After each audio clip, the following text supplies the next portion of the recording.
Mesdames et messieurs, merci d'avoir jeté votre dévolu sur Canal Congo Télévision pour suivre votre magazine de prédilection, Kiosque, ces magazines d'analyse de l'actualité politique en République démocratique du Congo. Aujourd'hui, Kiosque va donc plancher sur le début de la table ronde autour ou sur l'état des sièges.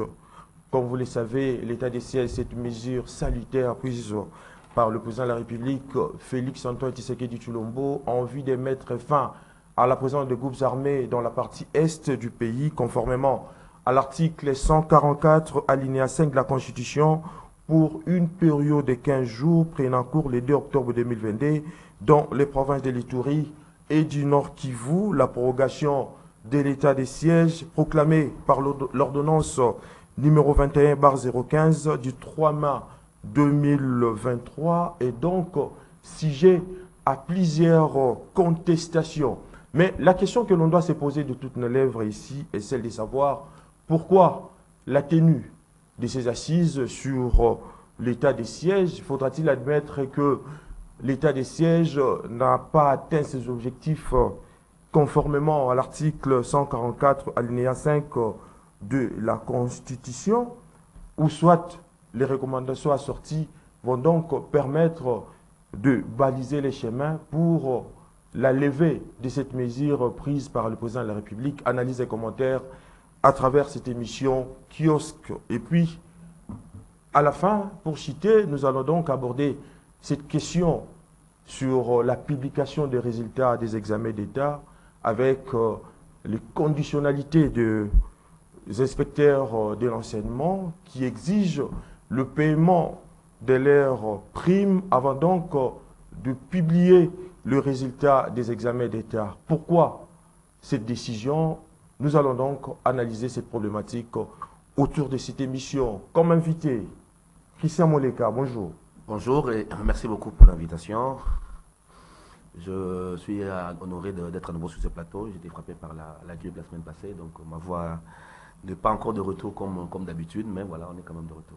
Pascal Oronji, vous êtes le bienvenu sur Kiosque. Merci beaucoup Etika Béa, merci, bon début de semaine à tous nos téléspectateurs. Merci également à Moleka, mon ami de chaque lundi. On se retrouve sur ce plateau pour analyser les questions d'actualité. Je crois que aujourd'hui, une fois de plus, surtout avec les sujets que vous avez sélectionnés, nous serons à mesure d'éclairer l'opinion sur cette question plutôt de l'état de siège à l'Est et ensuite la problématique en rapport avec la réclamation des inspecteurs sur le paiement, les repaiements, conditionnant bien entendu la publication des résultats des examens d'État.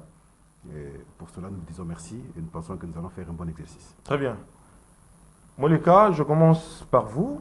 Faudra-t-il admettre aujourd'hui que, avec la tenue de ces assises, l'état des sièges a fait son temps et a démontré ses limites? Je crois que déjà la tenue de cette table ronde, qui était une demande de la société civile et des députés pour requalifier le processus, est une remise en question, hein, évidemment, de l'état des sièges. Oui. Parce que l'état de siège est un régime d'exception qui devait en principe s'installer dans un délai relativement court, et est aujourd'hui pratiquement à sa deuxième année. Ça veut dire que nous avons un régime d'exception qui est devenu une sorte de régime permanent. 2 ans après, lorsqu'on regarde les effets recherchés en termes de protection civile, en termes d'éradication des groupes armés, on peut dire que le bilan est très mitigé. En Ituri, jusqu'à aujourd'hui, les groupes armés maintiennent leur influence, Codeco, les mouvements Zahir. C'est vrai qu'avec l'opération de mutualisation avec l'Ouganda, on a repoussé les ADF de leur zone d'influence, qui sont maintenant un peu plus loin dans les Mambasa, mais de manière assez asymptomatique, le nombre de morts civiles a augmenté.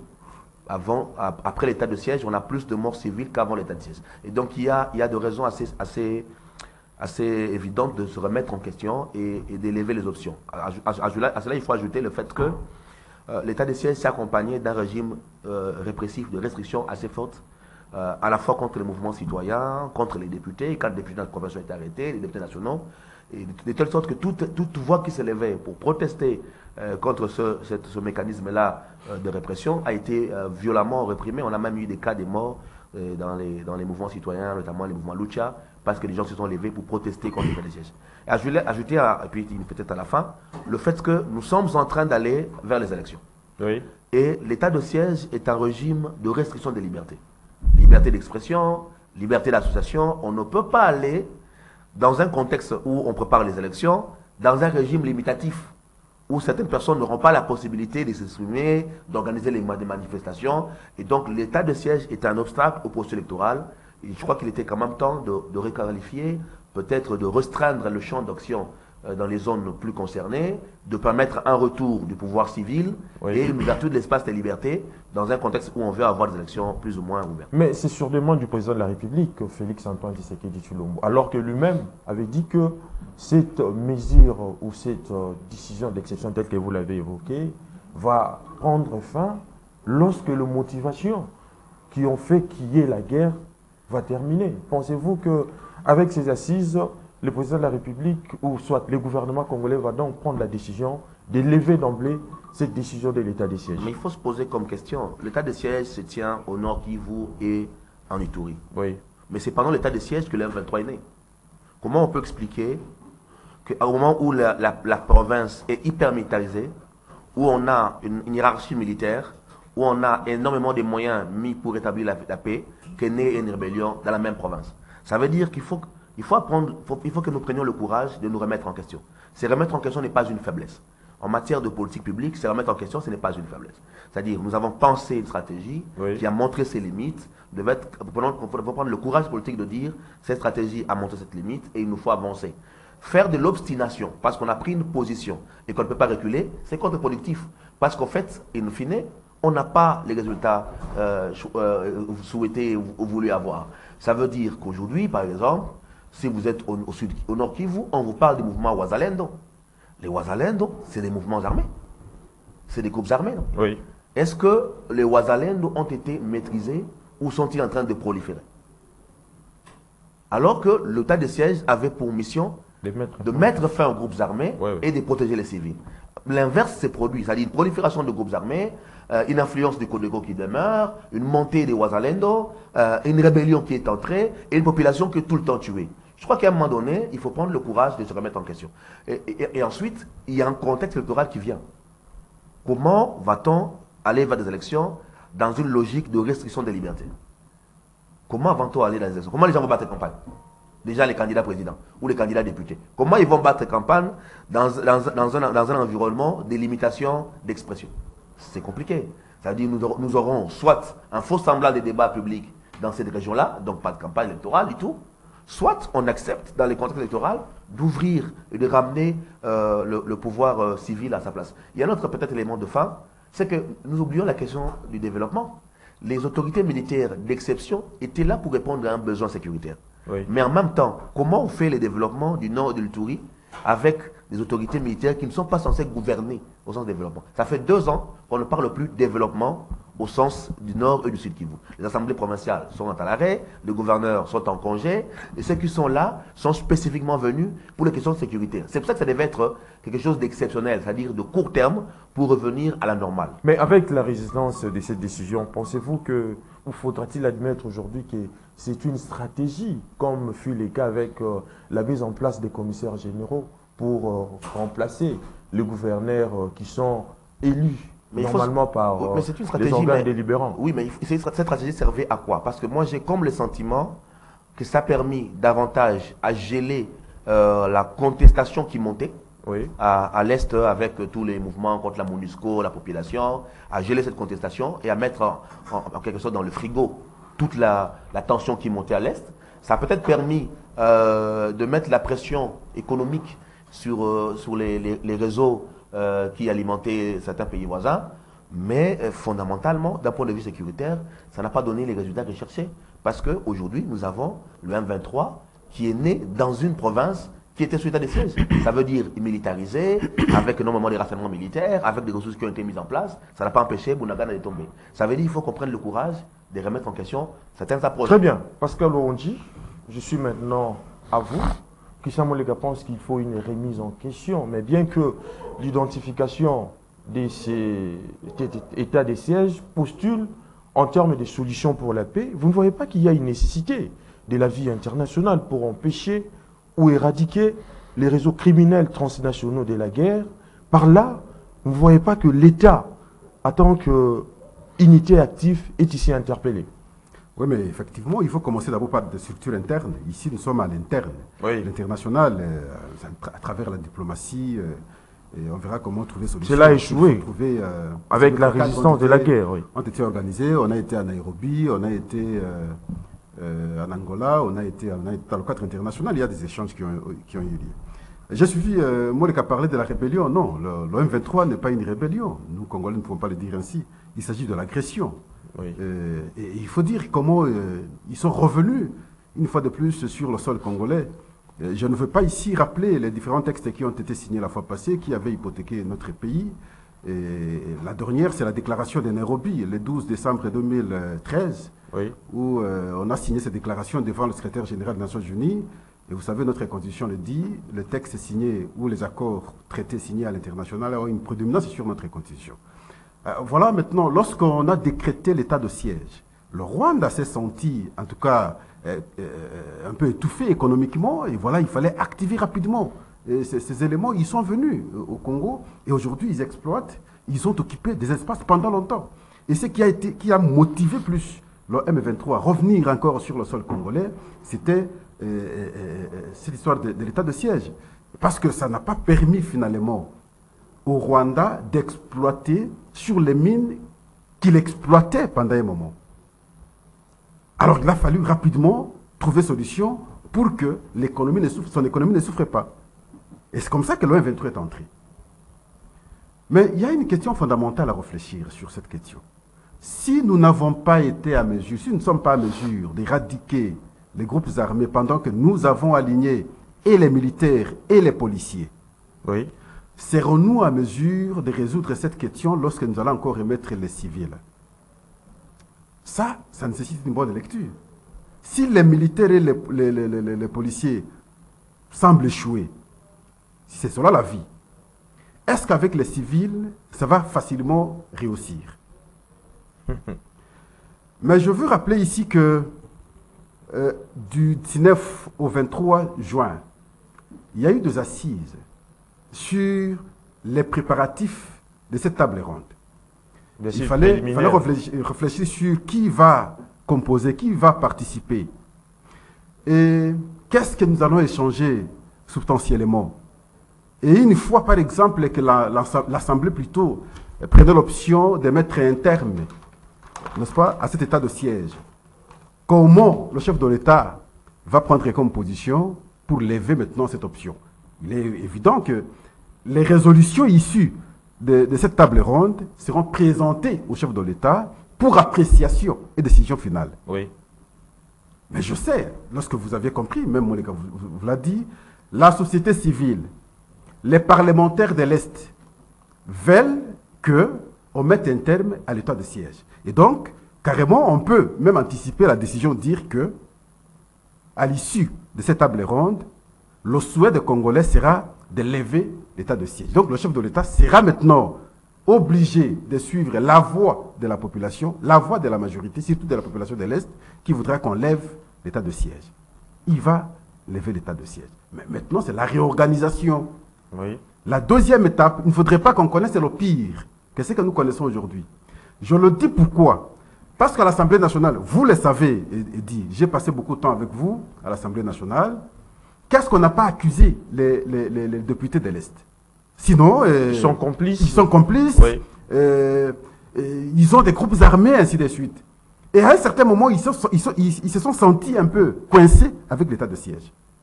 Et vous allez vous rendre compte que c'est les mêmes qui sont montés au créneau à temps pour s'attaquer à l'état de siège dès le début. Oui.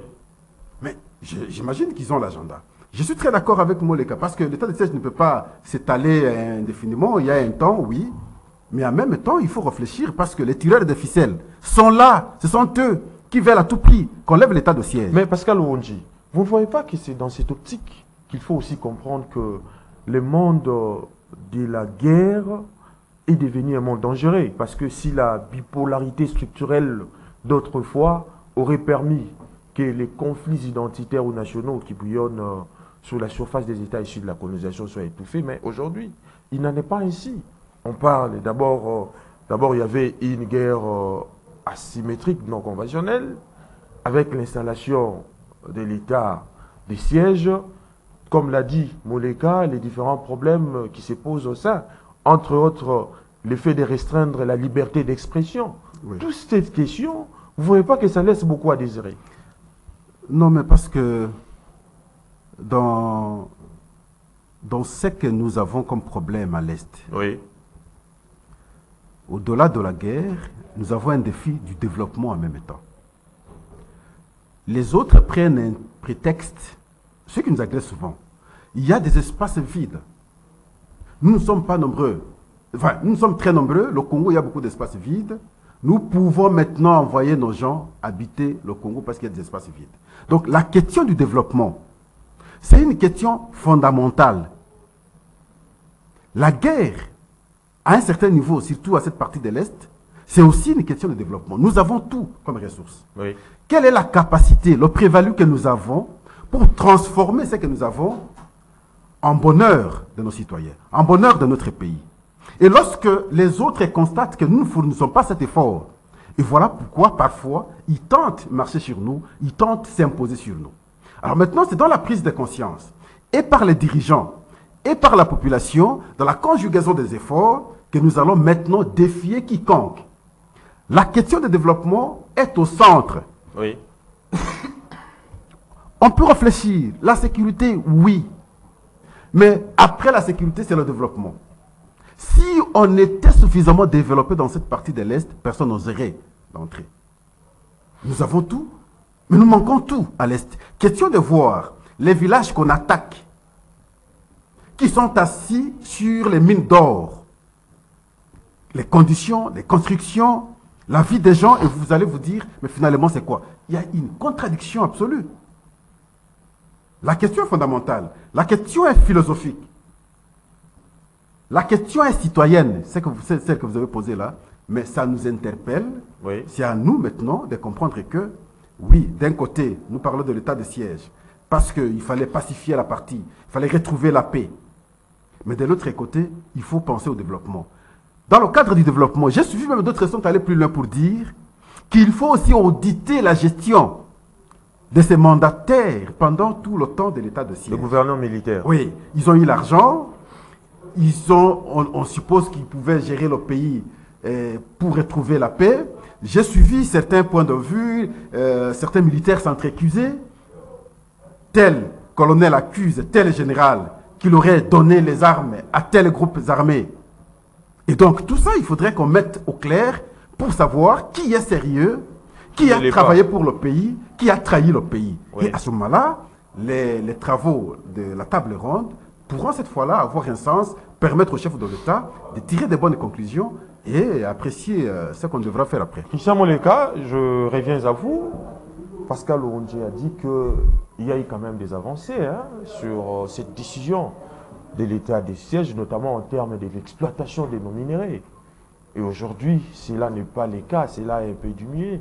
Mais vous ne voyez pas Non, je n'ai pas dit ça. Je disais que ça a indisposé, n'est-ce pas, l'économie rwandaise. Et voilà pourquoi rapidement, ils ont activé le M23 pour venir marcher sur la République démocratique du Congo de manière à sécuriser les espaces où ils pouvaient exploiter. Et ils ont commencé à exploiter. Aujourd'hui, ils respirent encore mieux. Votre réaction à ce sujet?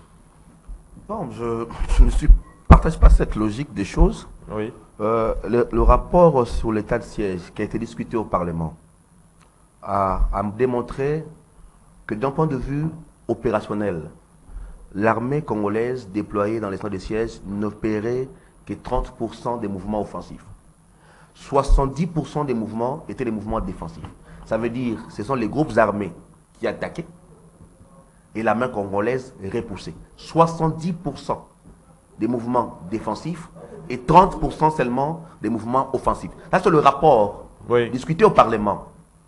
Le même rapport discuté au Parlement a dit que les fonds alloués à l'état de siège ne sont pas arrivés sur terrain, que près de la moitié des fonds sont restés à Kinshasa. Mais où est-ce que nous en sommes? Est-ce que vous avez déjà entendu parler d'une commission mise en place pour savoir pourquoi ces fonds qui étaient envoyés pour les opérations militaires ne sont pas arrivés, ils sont ratés à Kinshasa? Personne n'en a parlé. Donc on déplore la mégestion.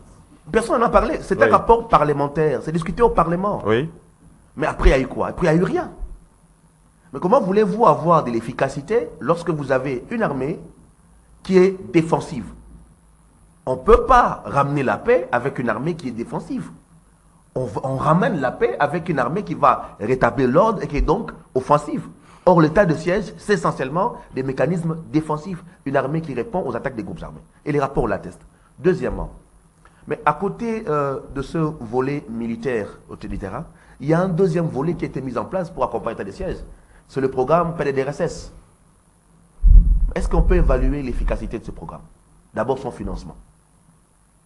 Parce que ce programme a été mis en place pour accompagner les volets des armements. On ne peut pas mettre un terme aux groupes armés sans offrir aux groupes armés la possibilité de la réinsertion par le désarmement. Donc, option militaire, pour ceux qui veulent abandonner des armements, PDDRSS. Mais évaluer l'efficacité de ce que nous mettons comme ressources. Ce mécanisme n'a pas les ressources qu'il faut. Est-ce que vous savez qu'il y a des groupes armés qui ont accepté de déposer les armes, qui ont été cantonnés pendant un temps, puis à cause de la faim, ils sont retournés dans la forêt?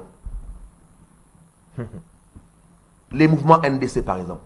Les rapports existent. Il y a des rebelles qui ont accepté, les FARDC ont approché, notamment dans les petits nord, ils ont discuté, ils ont accepté de déposer les armes, ils sont venus en cantonnement, et puis pendant qu'ils sont en cantonnement, ils font un mois. Il n'y a pas à manger. Mais outre les problèmes que tu ensuite, ils commencent à piller les villages, parce qu'ils doivent manger, ils commencent à piller les villages environnants, et puis après, ils retournent dans la forêt. On a vu ça avec même les Codeco. Ça veut dire qu'il y a un problème sérieux d'efficacité, de ressources, dans ce que nous recherchons. Mais si nous voulons avoir les résultats, ce que nous mettons comme ressources, ce que nous mettons comme moyens, ne correspondent pas à ce que nous affirmons comme recherche des résultats. Mais ça veut dire qu'on ne peut pas avoir un volet désarmement qui manque en financement et espérer en même temps que ces groupes armés vont déposer les armes et qu'on va avoir un retour de la paix. C'est-à-dire qu'on a un mouvement qui se retourne en fait. Des groupes armés qui déposent les armes, qui viennent en désarmement, puis qui retournent dans leur milieu de vie naturelle, qui reprennent les armes, et puis on va encore renégocier avec eux.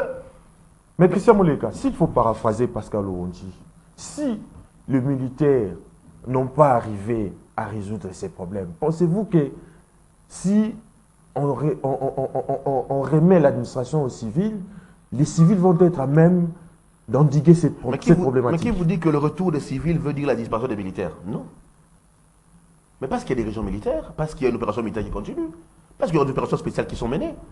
Ça n'a rien à voir. C'est-à-dire que le gouverneur du Nord Kivu revienne à sa fonction n'empêche pas que les opérations militaires continuent. Ce n'est pas incompatible. L'état de siège, c'est simplement une mesure d'exception où on veut renforcer les pouvoirs entre les mains des militaires pour favoriser des prises de décisions rapides. Ça veut dire, lorsque vous avez un gouverneur civil, il faut mettre en place un conseil supérieur de la défense, un conseil local de sécurité, où il faut prendre les décisions, ensuite il faut appliquer. Mais lorsqu'on veut aller vite dans la décision, on donne aux militaires les décisions parce que c'est supposé qu'on a les capacités rapides d'exécution.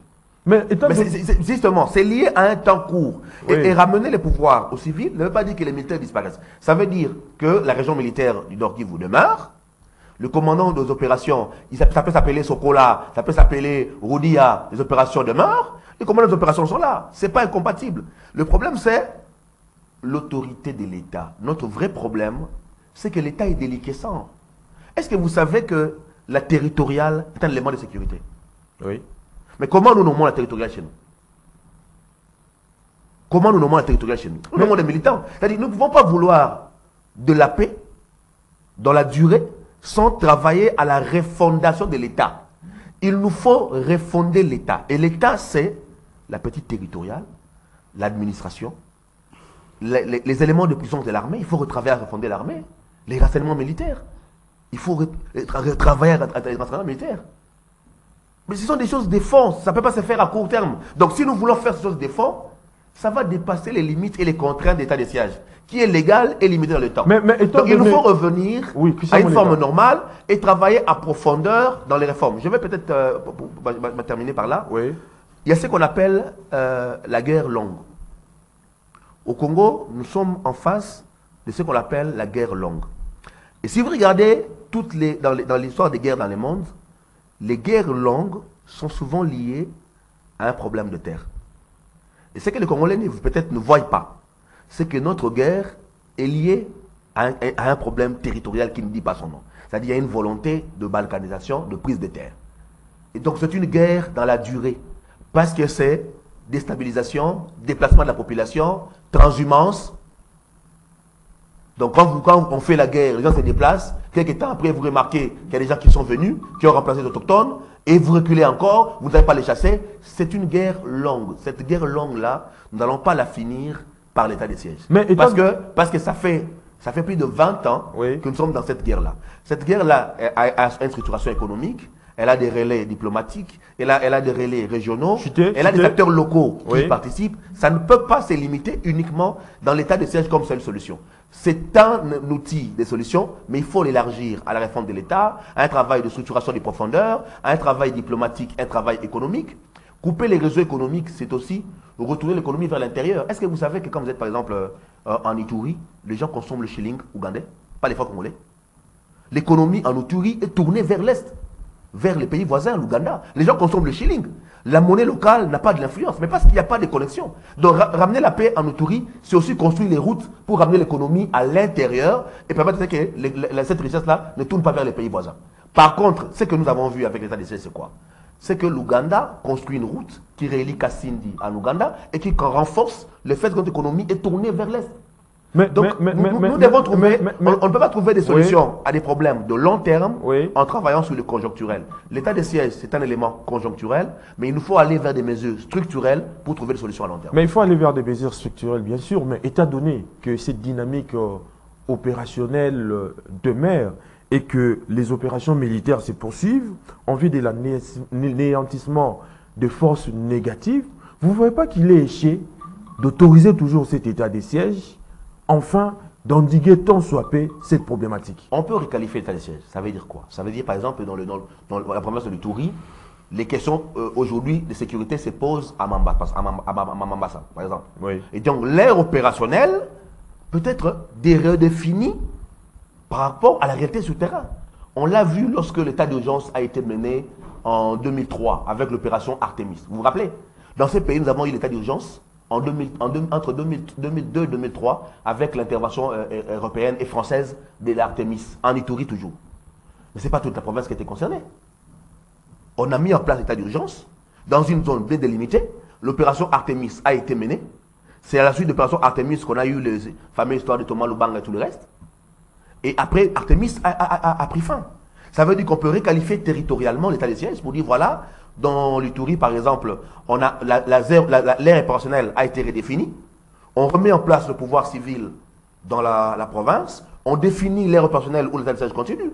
Dans le Nord Kivu, par exemple, l'ère opérationnelle est redéfinie. Est-ce que c'est le Grand Nord? Est-ce que c'est le Petit Nord? Où est-ce qu'on met en place l'ère opérationnelle? On remet en place les pouvoirs civils et l'ère opérationnelle continue à fonctionner. C'est ça requalifier. On ne dit pas qu'il faut anéantir tout ce qui a été fait, mais il faut tirer les leçons de ce qui se passe et tenir compte de l'évolution du contexte. C'est-à-dire nous sommes plus en 2021. Nous sommes en 2023 dans un contexte électoral. Comment un candidat député va aller battre campagne dans une zone de restriction telle que l'état de siège? Pascal Owondi, je reviens à vous. Vous avez suivi l'argumentaire de Christian Moleka. Faudra-t-il admettre aujourd'hui que l'état de siège n'a pas atteint ses objectifs? Mais effectivement, l'état de siège n'a pas atteint ses objectifs. Parce que l'insécurité est toujours là. L'objectif principal était de sécuriser la population. Et c'est bien. Oui. L'autre objectif était de sécuriser les frontières de notre pays. N'est-ce pas? Il y a le M23 qui est entré. Il y a les groupes armés qui opèrent encore. Et donc, en toute réalité, l'état de siège n'a pas atteint ses objectifs. Mais parce qu'il n'a pas atteint les objectifs, cela ne voudrait pas dire qu'il n'a rien servi. L'état de siège a servi à quelque chose. Je vous ai parlé ici de l'aspect économique. Oui. Il y avait des mines qui étaient exploitées à son temps par le Rwanda. Mais lorsqu'il y a eu état de siège, ils ne pouvaient pas y accéder. Il a fallu rapidement maintenant créer ce qu'ils ont créé ici, qui existait d'ailleurs déjà, pour qu'ils viennent une fois de plus marcher sur la République de Ouagadougou. Nous devons rappeler un fait. Lequel? les brassages, les nominations, j'ai suivi Bitakwira, je l'ai aimé parce que je l'ai suivi très pertinent sur cette question de l'Est. Il dit, il y a longtemps, nous avons assisté ici, lorsqu'il s'agissait des nominations des officiers militaires, plus la partie Est qui avait beaucoup de généraux et beaucoup de colonels. Il parlait de son coin, il n'avait pas de généraux, quand vous prenez telle province, il n'y avait pas assez de généraux, à peine 2, 3. Mais la plupart des généraux provenaient de la partie Est. Et il complète, il dit, malgré cela, mais il ne voulait pas aller travailler ailleurs. Ces généraux voulaient toujours travailler à l'Est du pays. Et voilà, c'est cette question qui, jusqu'au jour d'aujourd'hui, il faudrait que rapidement, on soit plus courageux pour trouver solution à la question. Je parlais pas longtemps ici de trahison, de traîtrise, des affairistes, des généraux affairistes, des colonels affairistes. Oui.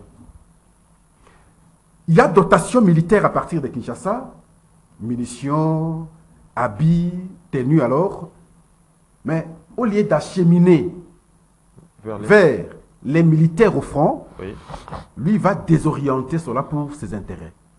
Et parfois, il y a des dénonciations qui sont faites plutôt par les militaires et par les autres subalternes. Mais visiblement, qui ne sont pas entendus à la hiérarchie. Et c'est comme ça que j'interpelle ici le ministre de la Défense, même le chef de l'État. L'accent a été mis au début ici sur les identifications de ces non-congolais dans notre armée, des affairistes dans notre armée, pour que finalement on assainisse ce corps militaire. Mais je commence à avoir l'impression comme si on est en train de lâcher. Parce que lorsqu'on fait cette dénonciation à l'Est, je ne vois pas la récupération de la situation de manière très sérieuse par les autorités pour sanctionner le même général qu'on accuse aujourd'hui, qu'on accuse demain, qu'on accuse après-demain, mais est toujours là, il occupe toujours les mêmes fonctions. Mais il va décourager ceux qui sont au front. Je crois qu'il faut une autre lecture de la mise en place. Ceux qui sont restés longtemps à l'Est, on peut les ramener, les envoyer ailleurs. On peut commettre d'autres à l'Est pour qu'on ait de nouvelles énergies sur cette politique de traque contre les groupes armés et contre l'agresseur. Mais vous ne voyez pas que Pascal Ouundu, par là, il y a un certain nombre d'éléments qui paraissent y déterminer nos malheurs aujourd'hui. D'une part, il y a l'attrait de nos richesses du sol et du sous-sol, mais d'autre part aussi, il y a la position stratégique du Congo au cœur de l'Afrique. Vous ne voyez pas que ces deux facteurs expliquent des multiples problèmes dans nos affaires. Mais là, c'est dans la prise de conscience. Est-ce que nous-mêmes, nous comprenons que nous sommes au cœur de l'Afrique, nous sommes un grand pays, nous sommes un pays qui regorge beaucoup de ressources? Et visiblement, nous ne comprenons pas très bien. Et voilà pourquoi nous-mêmes, nous sommes des traîtres contre notre propre pays. Si on comprenait cet enjeu, que nous sommes incontournables, nous sommes le pays, comme on aime bien le dire, pays solution. Oui. Sur plusieurs points de vue. Mais on serait très orgueilleux, on voudrait bien travailler pour le pays, on serait très patriote. Mais aujourd'hui, quand vous regardez notre... Je ne veux pas l'exception, mais en tout cas, je prends la majorité de nos élites, n'est-ce pas, sont plus à la quête du bien-être personnel. Et lorsqu'on aura compris qu'il faut travailler pour le pays, il ne faut pas trahir le pays, il ne faut pas être traître, il ne faut pas travailler, n'est-ce pas, comme collabo. Il faut faciliter le développement de votre pays. Vous verrez que nous allons valoriser effectivement notre pays. Il est vrai, il est grand, nous sommes au centre, mais la prise de conscience nous manque. Et voilà pourquoi, par les autorités, je ne sais pas à travers cette table ronde, si les gens seront à mesure de se dire des vérités sincères. J'avais suivi à son temps Mbosso à l'Assemblée nationale et dire quitter les groupes armés. Oui. À l'époque, je pensais qu'on pouvait même identifier ces gens. Parce qu'on supposait que lui, en tant que président de l'Assemblée nationale, ne pouvait tenir un tel propos qu'après avoir eu certains éléments de renseignements sur qui et qui. Mais il appartenait à la justice de les faire. Il appartenait à la justice. Qu'est-ce que la justice a fait? La justice est congolaise. Qu'est-ce que la justice a fait également? Voyez-vous? Et donc, si à travers cette table ronde, on sera à mesure de se dire des vérités, de s'identifier, de se regarder en face, de se responsabiliser, c'est à ce moment-là qu'on peut penser à une solution. Si nous serons encore complaisants, parce que l'objectif c'est lever l'état de siège, on n'aura pas résolu le problème. Avant l'état de siège, nous étions à l'état normal. On n'a pas résolu le problème. Oui. Voyez-vous, on a pensé à un état de siège comme une stratégie. Et ici, nous le disons, on n'a pas résolu le problème. On veut encore revenir à notre état normal. Ce n'est pas la solution. Donc la solution, c'est dans la capacité de cerner correctement le problème et l'opposer avec toute sincérité et se regarder en face. S'il faut se dévoiler, on se dévoile. C'est de cette manière qu'on peut trouver solution à cette question de l'Est. La réalité, substantiellement, c'est que c'est les fils et filles du pays qui sont nombreux également complices. Les groupes armés qui sont plus à Nitouri. Je suis allé autant de fois à Nitouri. On va vous dire tels groupes armés. On accuserait tel notable. Oui. Tels groupes armés, on accuserait tel notable. Ça veut dire qu'ils sont eux-mêmes responsables. Nous sommes nous-mêmes responsables. Alors si nous ne savons pas nous dire et dire c'est toi qui es responsable, moi les cas c'est toi qui es responsable, tu dois cesser, tu dois faire. Si nous sommes complaisants, la situation va perdurer. Mais va continuer. les cas de Mwanga Tchoutou nous en duplissent. Son arrestation. Effectivement, le cas de Mwanga Tchoutou nous en dit plus, mais jusque-là on tergiverse. On ne sait pas trancher très facilement. Pas seulement Mwanga Tchoutou. Il y en a beaucoup. Nombreux sont comme ça. Il faut maintenant, dire, se regarder en face, nous dire des vérités. Ce pays est trahi d'abord par ses propres fils. Regardez même le Rwanda. Le Rwanda travaille avec qui? Avec les Congolais qui sont ici. Oui. Et vous avez suivi même à la présidence dernièrement. L'homologue burundais du chef de l'État envoie son émissaire, envoie sa délégation ici, échanger avec le chef de l'État. 2 minutes après, les échanges filtrent et les services de renseignement rwandais. Mais ça n'a pas de sens. Et donc, à ce moment-là, c'est nous. Ça s'appelle le service d'intelligence. Ils sont forts en renseignement, ils nous ont infiltrés, mais nous sommes très faibles en renseignement. Je me moque même lorsqu'on dit tel monsieur, il est incontournable en renseignement. Mais il est incontournable, qu'est-ce qu'il a fait par rapport à notre question ici? Moi, il dit fort, sans lui, en tout cas, je ne pense pas. Nous ne pensons pas qu'il mais qu'est-ce qu'il a fait en toute réalité? Les autres nous infiltrent. Oui. Est-ce que nous sommes à mesure aujourd'hui de les infiltrer pour avoir des informations à temps? Zéro. Donc, substantiellement, vous comprenez que il n'a pas été fort. Il n'a pas été exceptionnel. Il n'a pas été un modèle. Soit alors lui-même est complice. S'il est fort, il ne le fait pas, c'est qu'il est complice. Moi, sinon, je pense que nous faillissons sur cet aspect des choses. Oui. Il faudrait qu'à travers cette table ronde, qu'on se dise des vérités et non des complaisances inutiles. Christian Moleka, oui. Pascal Oronji estime qu'il faut une prise de conscience politique indispensable à une élite qui sera prête de créer au Congo des conditions de vie nécessaires à son développement et à son épanouissement. Qu'en dites-vous? Sur ce point-là, je suis d'accord parce que les rapports disent qu'entre dans le nord et le sud Kivu, un peu l'Ituri, nous avons entre 120 et 140 groupes armés. Et ces groupes armés sont essentiellement communautaires. Ça veut dire qu'on ne se voile pas la face. Hein.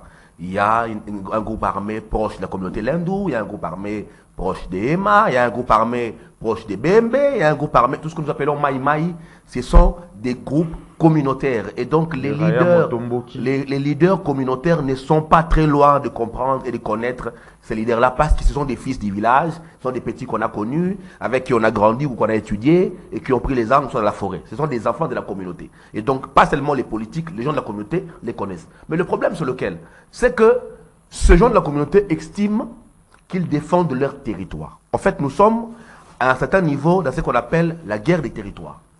Les communautés estiment que l'État n'est plus à même de garantir la sécurité de la communauté et qu'ils se prennent eux-mêmes en charge pour défendre leur propre communauté. C'est ça ce qu'on appelle les groupes armés communautaires. Et donc, ce sont les jeunes du village qui vont en forêt, après des petits cris traditionnels, pour protéger leur territoire contre l'autre communauté. C'est ça à la base. Vous allez en Ituri, c'est ça à la base. Derrière, il y a des problèmes de cohabitation pacifique, des problèmes de contrôle foncier, des problèmes de contrôle économique et des problèmes de leadership politique dans les provinces. Nous sommes entrés dans les élections. Ça veut dire le leadership communautaire va se jouer à travers les élections provinciales. Et donc chaque communauté s'organise pour gagner un peu plus en termes d'action au pouvoir, en termes de leadership. Et derrière ces intérêts politiques, économiques et des enjeux fonciers, il y a ces questions des groupes armés là. Donc si vous voulez répondre à cela, il faut répondre à la problématique foncière, c'est l'État. Il faut répondre au vivre ensemble, la coopération pacifique, c'est l'État. On a eu des Barzaks communautaires qui sont arrêtés en chemin. Il faut répondre aux questions économiques.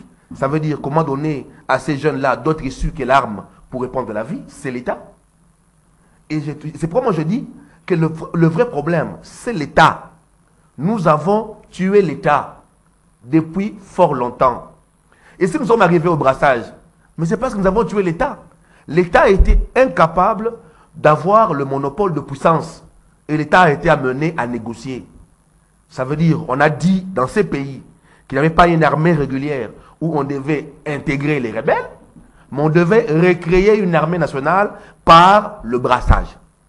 Oui. Alors qu'il y avait une armée régulière où on aurait pu intégrer les rebelles. C'est là où nous sommes. C'est parce que depuis très longtemps, nous avons tué l'État. Mais le brassage a été interdit par le Parlement. Après, ça veut dire qu'en 1998, lorsque nous sommes allés négocier à Lusaka, pour avoir l'accord de Lusaka en 1999 plutôt, mais il y avait des volets intégration. Intégration politique via le dialogue, l'intégration militaire via le brassage, et puis un volet DDR. C'est comme ça que, si vous vous rappelez bien, on a créé ce qu'on a appelé l'unité de police intégrée, qui était ici à l'échangeur. Vous avez des secondes pour conclure. Donc ça veut dire que notre vrai problème, c'est l'État qui est faible. Et si nous ne travaillons pas à renforcer l'État dans sa dimension régalienne, et donc de puissance et de pouvoir, nous aurons ce même problème-là. Mais je veux finir par la problématique de l'espionnage. Les États du monde entier s'espionnent. Nous ne sommes pas les seuls à le subir. Même les États-Unis espionnent. Personne n'empêche aux Congolais d'espionner le Rwanda. Personne n'empêche aux Congolais. Et ce n'est pas les Rwandais qui vont vous dire, venez nous espionner. Personne. C'est-à-dire qu'à un moment donné, il faut que nous arrêtions de pleurer. Quelles sont les ressources que nous donnons aux services des renseignements régionaux? Disons des choses vraies. Est-ce que nos services de renseignement disposent des ressources suffisantes pour travailler convenablement? Moi, je dis non. Très bien. Pascal Oronji, Christian Moleka estime que c'est un problème de l'État. Vous ne voyez pas que par là, l'État, sa finalité est d'éliminer l'ennemi intérieur, c'est-à-dire il faut qu'il y ait la maîtrise de tous ces obstacles qui offusquent les réalisations et les bien-être de la population. Non, nous parlons le même langage, mais au moins je veux compléter. Non, ce n'est pas qu'on pleure sur la question des renseignements. On dénonce. Nous sommes en train de dénoncer. On ne pleure pas. Nous dénonçons, nous disons que le Rwanda l'a fait sur nous, mais visiblement nous ne savons pas le faire. Nous devons plutôt le faire. Et c'est comme ça que je mets en cause la compétence de certaines personnes qui semblent être incontournables sur cette matière de renseignement. S'ils étaient incontournables, ils le feraient peut-être mieux que ce que fait Kagame. Bon, même si question de financement va dépendre maintenant, va conditionner son travail. Donc il n'y a pas un homme providentiel sur le plan de la sécurité, des renseignements chez nous. Il y a une carence. Évidemment, il y a une carence. Et donc, l'État, oui, c'est les concepts seulement. Mon frère, lui, parle de l'État. Lorsque moi, je parle de la traîtrise, des infiltrations, c'est l'État, en fait. Il n'y a pas de différence. Mais ici, je dis, parce qu'il s'agit du volet très spécifiquement militaire, si on met l'État en question, s'il met le sérieux sur qui envoyer à quel endroit, à ce moment-là, nous allons résoudre le problème. Si l'État se met à écouter également la voix des subalternes, on aura compris qui est qui, effectivement. Mais l'impression que j'ai aujourd'hui, c'est comme si, quand les subalternes dénoncent leur chef, entre guillemets, l'État en question ne parvient pas à écouter, n'est-ce pas, pour suivre qu'est-ce qui se passe exactement. Parce que les dénonciations, nous les entendons, nous les suivons. Mais est-ce que l'État dédié comprend ça? C'est là l'enjeu. Et c'est comme ça que j'ai interpellé le ministre de la Défense. J'ai interpellé le chef de l'État. Je dis, l'opération qui a consisté au début d'identifier les mauvais fruits dans le corps de l'armée ne devrait pas s'arrêter.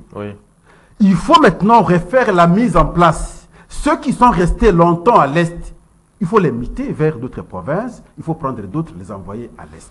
Et conditionner que le déploiement de militaires au front devra obligatoirement arriver à temps pour que ceux-là fassent le travail correctement. Parce que souvent, c'est que ce qu'on prévoit pour les militaires, au fond, n'arrive pas tel qu'envoyé. Et c'est ça qui fait parfois, ça crée des découragements, un peu de désengagement. Et voilà pourquoi, s'il faut sanctionner, il faut le faire très sérieusement.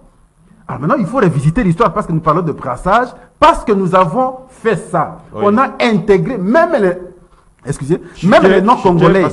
On a intégré même les non-congolais. Oui. Voilà pourquoi il faut tout faire pour identifier ces éléments dangereux contre le pays. Et c'est à ce moment-là, de mon point de vue, qu'on va trouver solution. On ne doit pas s'éterniser là-dessus. Abordons un autre sujet qui défraie la chronique en ce moment. Il s'agit donc, je commence ces deuxième volet avec vous, Pascal Oronji. Il s'agit donc de la décision des inspecteurs de l'enseignement qui n'ont pas voulu aujourd'hui, donc dans les délais prévus pour la publication du résultat des examens d'État, qui n'ont pas voulu publier cela à cause, bien évidemment, de leurs primes qui ne sont pas payées jusque-là. Ah oui, qu'en dites-vous? Je pense que les gens nous suivent. Vous savez, depuis un moment, je suis très content parce que quand je me retrouve avec Moleka sur le plateau, nous sommes dans la réflexion. Question de réviser les émissions, vous allez vous rendre compte qu'on a dit beaucoup de choses. Oui. Mais ce n'est pas différent, cette question de l'enseignement, avec la question militaire. Ce n'est pas très différent. Parce que lorsqu'on n'a pas une bonne éducation au pays, la conséquence est réelle. Et l'éducation au pays dépend de la prise en charge également des enseignants. Le chef de l'État au début a fait les ajustements pour les salaires des enseignants. Mais aujourd'hui, ça semble être dévalorisé. Du fait du choc du taux. Il faut revoir. Le 10 juillet, les enseignants se sont, par leurs syndicats bien entendu, se sont rencontrés et ont commencé à analyser les conditions de la rentrée scolaire. Bientôt, on va y arriver. Donc, il faut réfléchir, en même temps, résoudre cette question. De l'autre côté, vous évoquez la question des inspecteurs. Mais qu'est-ce que vous voulez? Mais là, on facilite même la corruption. Mais quelqu'un qui corrige les papiers, les items des enfants, il n'est pas pris en charge par l'État. Il conditionne même la publication à sa prise en charge. Mais je crois qu'il est exposé à la corruption. Il peut faciliter certaines réussites parce que simplement, pendant la corruption, il s'est retrouvé dans des conditions pas meilleures. Je pensais qu'on pouvait les prendre en charge normalement pour les garantir, pour les éviter contre toute tentation. Et là, on les expose. Je pense qu'il faut prendre en charge cette question. J'avais suivi le ministre, il a donné la date de la publication des résultats. Je suppose qu'en donnant cette date, il a échangé avec les inspecteurs, on a été à mesure de les prendre en charge. Voilà pourquoi on a fixé la date. On attend. Mais prochainement, on doit éviter.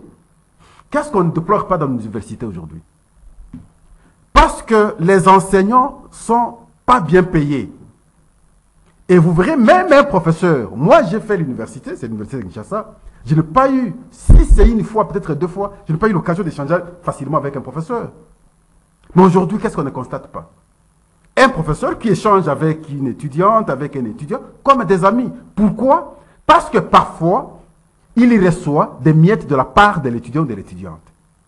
Lorsqu'il vous a donné une fois, il vous a donné pour la deuxième fois, mais il ne voit plus votre personnalité. Hein. Vous devenez amis. Mais avec ça, vous ne voyez pas qu'il peut vous conditionner. Voilà pourquoi il faut une bonne couverture. Oui. Il faut des bonnes garanties, il faut des bonnes protections pour qu'ils ne soient pas exposés à la corruption. Et donc, dans le cas des inspecteurs, j'ai craint qu'ils soient exposés à la corruption pendant ce temps de la correction des examens. Très bien. Christian Moleka, je termine par vous. Juste une petite parenthèse avant de répondre à votre sujet. Je voulais rappeler à M. Pascal que lorsque le président de la République a nommé M. Tommy Tambwe comme coordonnateur du mécanisme actuel PDRSS, la société civile, les notables communautaires, les partenaires internationaux ont contesté cette nomination-là. Parce que beaucoup avaient estimé que cette personne avait pris part aux rébellions, qu'il était proche de l'APLC, qui était proche du RCD, et qu'il n'était pas le bon profil pour mener un mécanisme de désarmement, parce qu'il était parti au problème. Malgré la protestation de la société civile, les différents rapports des organisations, la présidence publique a maintenu Tommy Tambwe. Après 2 ans, on envoie les résultats. Ça veut dire qu'il ne faut pas chercher loin le problème. Lorsque nous nommons les personnes, si nous n'avons pas les bons profils, nous arrivons là où nous en sommes. Maintenant, revenons sur la problématique des enseignants. Oui. Parce qu'on estime, en fait, les inspecteurs estiment qu'il y a lenteur dans la décision prise par le président de la République et le Premier ministre pour répondre à leurs revendications. Il faut rappeler que ce problème n'a pas commencé maintenant. Ce problème a commencé lorsqu'on a fait les pré-sessions, c'est-à-dire dissertation et tout le reste. Rappelez-vous, il y avait déjà une grogne de ceux qui avaient surveillé la pré-session parce qu'ils se plaignaient pour leurs primes, qui n'ont pas été payés à bon temps et qu'ils ont attendu très longtemps. Ils ont même menacé de ne pas surveiller les 4 jours. Oui. Et donc, on a liquidé avant les 4 jours pour permettre à ces gens-là d'être en règle. Donc, il y a un problème de liquidation. Est-ce que c'est lié au ministère des Finances? Parce que le ministre de l'Enseignement n'est pas celui qui tient l'effort. Ce n'est pas un problème lié aux finances. On le sait aujourd'hui, les finances publiques ont beaucoup de difficultés. Nous n'avons pas atteint les assignations en termes de mobilisation. Il y a une pression des questions militaires. Les fonctionnaires ont été payés avec du retard. Ça fait maintenant près de 3 mois que l'État n'arrive pas à payer convenablement comme on payait au 15. Regardez toutes les banques, les gens sont au-delà du délai de paiement habituel tel qu'on le prenait auparavant. C'est la dû à la il y a un situation problème de la des guerre. finances publiques, Oui. les problèmes de finances publiques aujourd'hui, et je crois que la problématique des inspecteurs est également liée à cette question de finances publiques et que le ministre, je crois qu'il est appelé à négocier. J'espère que son cabinet travaille certainement à cela, trouver un terrain de négociation, le temps que le ministère des Finances puisse disponibiliser les ressources et désintéresser les inspecteurs. Je crois que c'est un. Il a pris d'ailleurs. Il a bien fait de prendre anticipativement les choses pour préparer même la rentrée scolaire. J'ai vu qu'il y avait à Mboué des rencontres avec les syndicats pour éviter qu'effectivement nous ayons les mêmes problèmes avec la reprise de la rentrée parce qu'on a des problèmes de finances publiques. Très bien. C'est par ici que nous mettons un terme à votre magazine de prédilection. Kiosque, ça n'est fini. On se retrouve demain avec les autres invités. Mais d'ici là, portez-vous bien et bonne suite des programmes sur Canal Congo Télévision.